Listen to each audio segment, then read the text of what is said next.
with me at all times, whether I'm eating or having a cup of coffee while I'm at work, or a cup of tea after dinner, or on a long car ride. I especially make sure my water bottle is filled and next to me. I have always been a thirsty person, and I have been lucky enough to be able to quench my thirst whenever I need. Being thirsty is actually a feeling I can't stand. Have you ever woken up in the middle of the night and you have that feeling in your mouth? And literally the only thing you pray for is a glass of cold water. Like you could drink a gallon. Even just talking about it, that makes me cringe a little bit. But here today we have Jesus hanging from the cross, and he says, I am thirsty. And it evokes not just something emotional or spiritual, but something actually physical for us, because thirst is something that every one of us has felt at some point or another, day or night. Now, the Greek word used in this passage is dipsao. It means I have thirst, and it's meant as a word that expresses physical and emotional need and longing from the reader. So when I read those words, I not only feel it in my heart and my soul, but I feel it in my mouth as well. On our Lenten journey, Jesus has been on the cross now for almost 5 weeks. We are close to the end. The scripture tells us that Jesus knew all had been fulfilled. He knew that he had completed the work to him entrusted by God. He knew he was at the end. And then these seemingly small words, I am thirsty. It is at his point of reckoning and acceptance that his death is about to take place. He needs something to drink to quench the thirst, maybe even to dull the pain or relieve the suffering. And what's available to him is the local anesthetic of the day, sour wine or vinegar. It was the average person's drink at the time. It's not a highbrow drink, but it's what people were drinking. Now, the idea of sour wine right now, after talking about being thirsty, sounds really horrible. But I guess if you're really thirsty, you'll drink just about anything. John's writer never tells us if Jesus actually drinks the sour wine offered to him from the cloth on the branch, so we don't know if he got any sort of relief from it. But as you might have guessed, Jesus' words are not simply about a physical need for relief. In the Gospel of John, thirst is mentioned over and over. It's one of the larger themes of the book, and it's woven throughout some of the most well-known stories of Jesus in John's account. In chapter 4, when Jesus goes to Samaria, he stops at Jacob's well and he meets a Samaritan woman there who's coming to get water, and he says to her, "Give me a drink of water." And she is taken aback because, as we just learned, Jews and Samaritans are two people that don't really get along with each other. In response to her questions of him, asking, "I'm a Samaritan, you're a Jew, why would you ask this of me?" he offers her living water that everybody gets to drink of, regardless of who you are. "Where do you get this water from?" she asks. "Everyone who drinks this water, the well of Jacob, they will be thirsty again. But whoever drinks the water that I will give will never be thirsty again." And then later in chapter 6, when Jesus walks on water, it's a story we all know, walks on water to the boat where the disciples are getting a little upset in a storm. And he says to them, "I am the bread of life. Whoever comes to me will never go hungry. Whoever believes in me will never be thirsty." And again, in chapter 7, when Jesus is in Jerusalem for Sukkot, the festival of booths, he says to a crowd of people there, "All who are thirsty should come to me. All who believe in me should drink. As the scripture said concerning me, rivers of living water will flow out from within him." All living things need water in order to live and thrive. And in Jesus, our lives of faith, our very beings are fulfilled because he provides us with the water of faith. He is the fountain we come to that provides us with living water that comes from God. Now, many theologians and commentaries say that these words, I am thirsty, are simply to fulfill the words from Psalm 69, verse 21. They gave me poison for food. To quench my thirst, they gave me vinegar to drink. Yes, that is the obvious answer. Jesus was fulfilling the scriptures about him, but again, we know that's not the only thing he's doing. The moment right before he dies, Jesus reminds those around the cross and those of us gathered here today that there are greater thirsts that continue around us. Sometimes we focus so much on Jesus that we unintentionally end up with blinders on. Jesus is about breaking down barriers. He's about radical love. He's about breaking unjust roles. And it's easy to just really focus on the good Jesus, the good guy, especially when he is up on a cross, dying a horrible death, and to make it worse, his mother is watching. And as we watch the cross in this moment on this Sunday of Lent, Jesus is telling us to look around.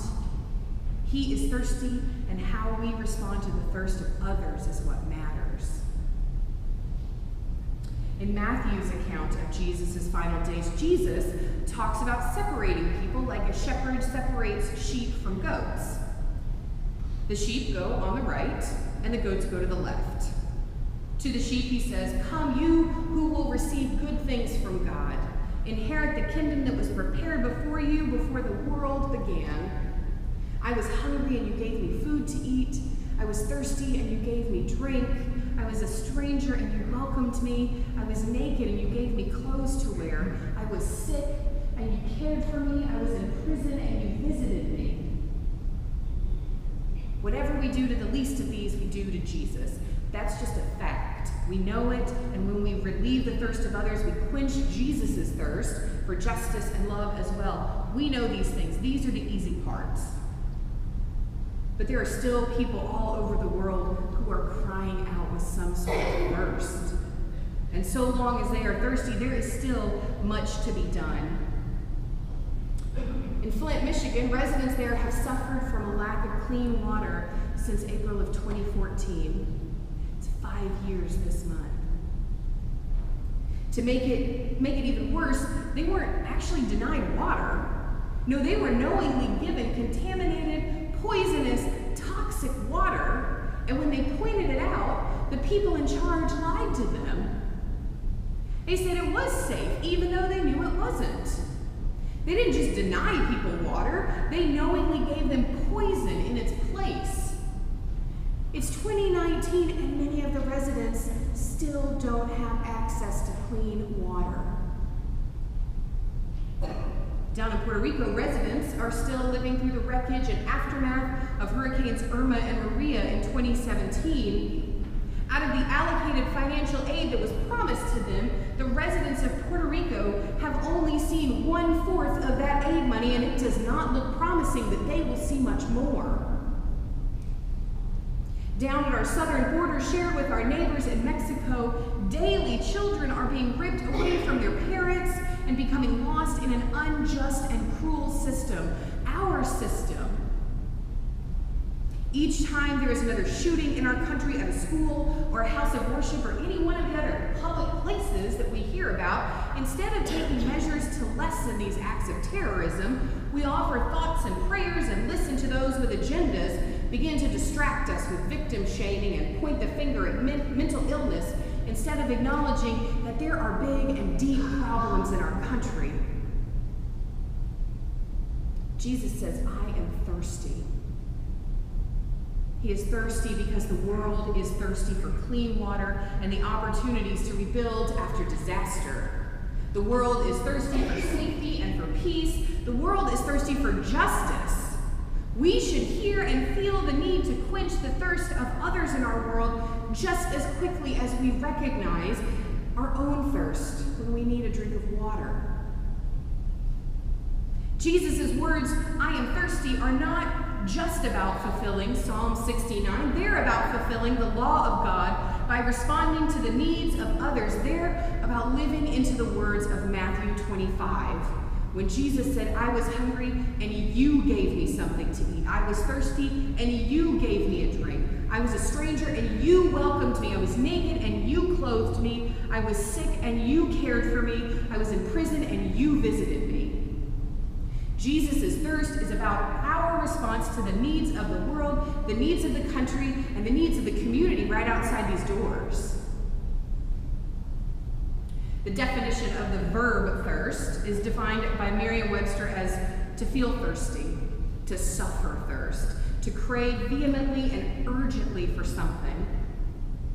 Our world, you and me and the people outside of these doors are craving urgently for a world where live shooter drills are not necessary, where synagogues and mosques and guardas don't need armed guards to worship in peace.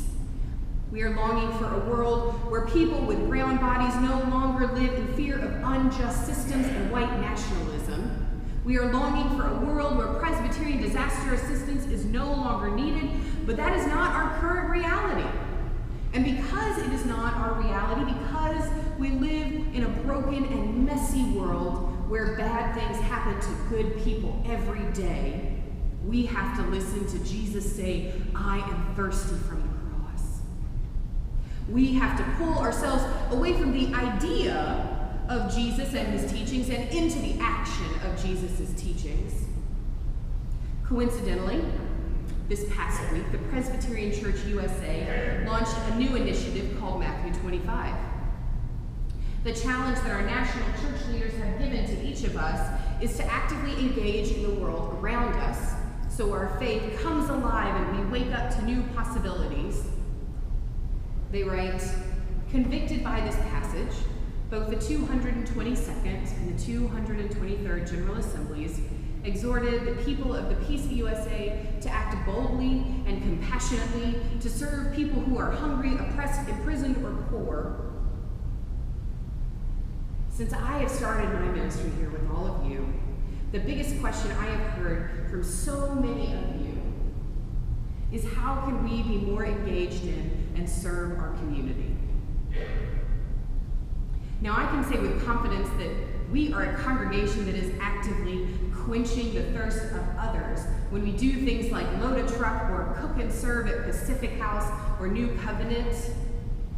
We are a people that are actively searching for creative ways to be the hands and feet of God in the world, to find ways to open our doors to those outside, and to proclaim that we are an open and affirming congregation to all people, regardless of sex or gender or age or race or social status or financial means, abilities, political leanings. You are a people who have heard and are still hearing Jesus' words, I am thirsty. And you are looking around and asking, how can we quench the thirst of those around us? You are a people that I dare say David and I are proud to be called to be into relationship with. And we hear Jesus' words together. Now, it is easy to get bogged down with the task of responding to the thirst of the world. It is massive. So I think it is important that you hear the affirmation that you are responding. The complication is just that it is the whole world. The thirsts of the world are not yet satisfied. And friends, we cannot quench all of those thirsts on our own, but we can quench some of them. So while we're doing the work, we can't stop listening to the cries of the thirsty. It is a daunting task, yes, but it is possible that we quench the thirst that Jesus proclaims, because that is the hope that we find in Jesus. We know that through Jesus, all things are possible. What happens when we really start to believe that? What happens if we really believe that nothing is impossible with God at the helm? How would our ministry here change? I can tell you it would be massive. It would be better than it is now. And just as we think it can't get any better, it does, because we are listening. And in response to Jesus' thirst, we are finding new ways and asking new questions of how are we, the people of the Fish Church, how are we quenching the thirst of others? Jesus said, I am thirsty. Each time you feel that thirst for justice, for peace, for equality, for God's will to be done in the world, each time you're physically thirsty for a glass of water, remember that Jesus tells us of his thirst because he knows that we can and will find ways to quench it. I have always been a thirsty person, and I am looking at a room of people who are just as thirsty. And while I hope you always find the kind of relief that comes from a cold glass of water in the middle of the night when you've woken up and your mouth's full of cotton, I also hope together we will continue to ask the questions of how we will provide relief to the thirst of others. I hope we will continue to move from the idea of Jesus into the actions of Jesus, and that you will hear Jesus' words of "I am thirsty," and without hesitation, look around and see who else is. May it be so. Let all God's people say, Amen.